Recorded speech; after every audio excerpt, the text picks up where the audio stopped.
wakaynu laba nooc u duuban doonaa haddii alla yidhaah inta u horeysa faransiis baan ku hadli doonaa inta xigtana afkeennii baan ku hadli doonaa oo mid ah raalli baad iga ahaanaysaan.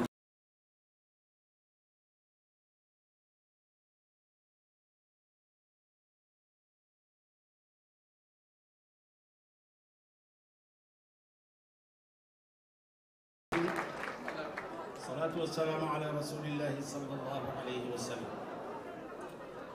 Mes chers compatriotes, je suis très heureux d'être parmi vous ce soir. C'est pour moi une occasion privilégiée de vous retrouver pour partager ce moment de convivialité et de fraternité. Un moment durant lequel nous aurons beaucoup de choses à nous dire. Car après tant d'années passées loin de la mère patrie, chacun d'entre vous s'est bâti une existence que j'imagine pleine. Vous vous êtes formés, vous avez travaillé, et pour certains fondé une famille. Cependant, dans la diversité de vos parcours, de vos histoires, vous gardez en vous une part immuable, celle de votre appartenance à la grande nation djiboutienne.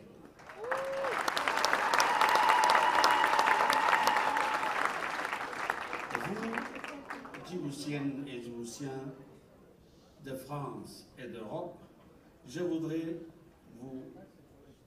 que vous gardiez toujours à l'esprit la nation dans sa diversité et que vous en préserviez l'unité.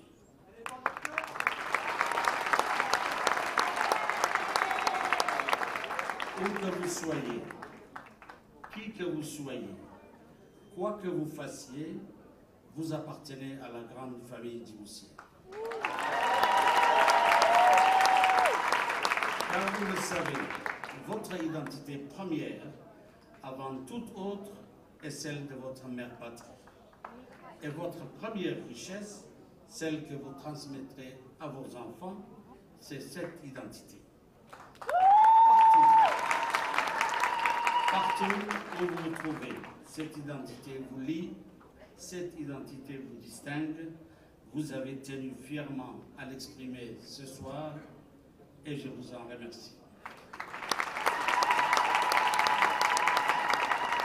Mes chers compatriotes, ce qui nous réunit aujourd'hui, c'est d'abord notre amour pour Djibouti. Car même si nos parcours, nos histoires et même parfois nos opinions peuvent diverger, notre socle commun reste Djibouti, notre Djibouti, votre Djibouti.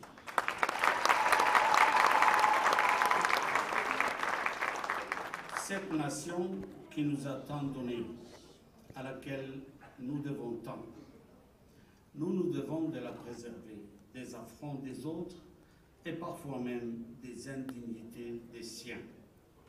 S'il est tout à fait naturel et plus que bénéfique d'avoir des différences d'opinion au sein d'une société, ce qui est impardonnable est de croire toujours le pire des nôtres.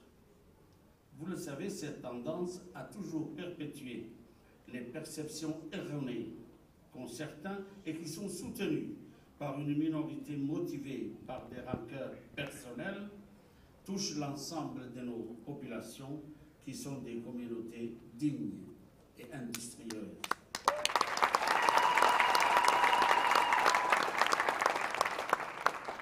Roosevelt disait, les critiques ne racontent absolument rien. Il ne fait que pointer un doigt accusateur à l'heure où celui qui est en train de faire quelque chose commet une erreur. Le vrai crédit va à celui qui se trompe, qui échoue, mais qui petit à petit atteint son but. Parce qu'il n'y a pas d'effort sans erreur. C'est pourquoi nous refusons de voir l'image de notre pays ternie par quelques individus peu scrupuleux qui, pour masquer une vie faite de rancœur, veulent déguiser revanche et intérêt personnel à nos positions politiques.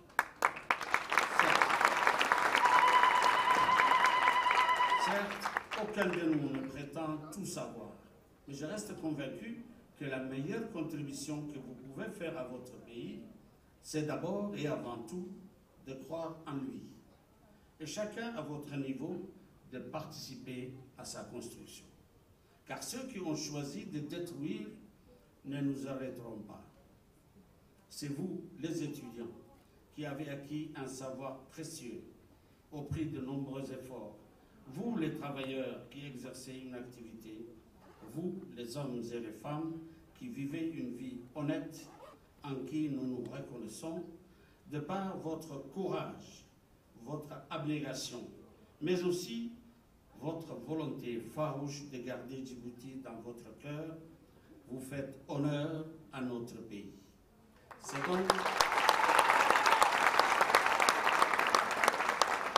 donc vous, les dignes représentants de Djibouti, et vos réussites sont pour nous une source de fierté. Mes chers compatriotes, nous sommes tous, chacun à notre façon, les serviteurs de notre nation. Ainsi, malgré les années d'éloignement et la distance, je sais que chacun d'entre vous a gardé des liens étroits avec son pays. Ces liens si précieux, vous devez les conserver à tout prix. La diaspora djiboutienne est une richesse pour sa nation, pour son peuple. Il est donc normal qu'elle bénéficie de toute notre attention quant à son devenir. Il est prioritaire pour nous que nous puissions lui aménager tout l'espace nécessaire pour qu'elle participe pleinement à la marche au développement du pays.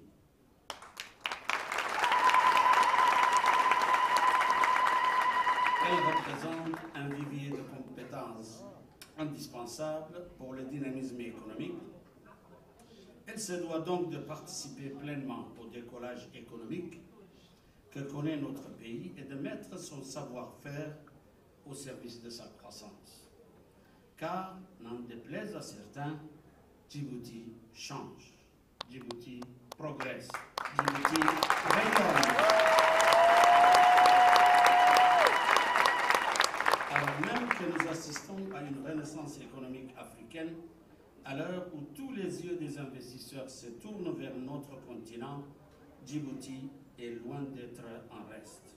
Aujourd'hui, si nous pouvons d'ores et déjà être fiers des progrès accomplis ces dernières années, l'avenir apparaît encore plus prometteur et plein de possibilités. Que ce soit dans les nombreux projets d'infrastructures qui consolideront notre position de hub logistique ou encore des perspectives concrètes qu'offrent les énergies renouvelables, les opportunités sont nombreuses. Je vous enjoins donc à mettre vos talents au service du développement de votre pays, qui est promis à un bel avenir, et de contribuer à son rayonnement.